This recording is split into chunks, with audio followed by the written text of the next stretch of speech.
امروز در کتابخانه ملی در شهر دوشنبه طرحی را معرفی کردند که هدف نهایی آن رسانیدن اطلاع دقیق به جامعه است. طرح مذکور توانمندسازی مرکزهای مطبوعاتی و همکاری آنها با وسایل اخبار عامه عنوان دارد. منیژه انوری دیرکتور اجرایی گروه رسانه‌های آزیا پلوس لایحه را معرفی کرده مقصد تهیه آن را شرح داد.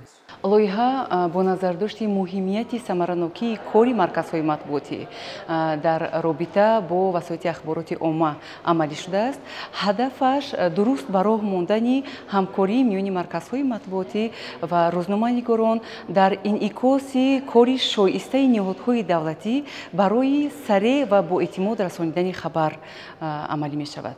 در محفل نمایندگان وزارت و اداره‌های دولتی، دیپلمات‌های خارجی از جمله سفیر اتحاد اروپا و سفیر بریتانیای کبیر در تاجیکستان، راهبران سازمان‌های ژورنالیستی، کارمندان مرکز مطبوعاتی و خبرنگاران اشتراک کردند. میان حاضرین تقویت روابط سودمند و مشکلات دسترسی به اطلاعات و راه حل آن بررسی گردید.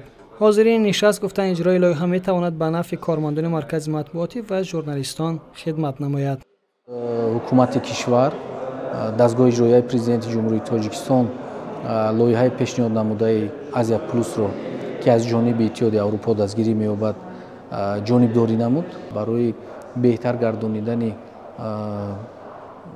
علاقه میان دفترهای مطبوعاتی و روزنامه‌نگاران نمایندگان وسایل اخباری عامه یک سهم موثر خواهد گذاشت این لایحه. در نشست حاضرین و بخصوص خبرنگاران مسئله دسترسی به اطلاعات در نهادهای دولتی و گاه همکاری نکردن کاتبان مطبوعات با رسانه‌ها را بررسی کردند.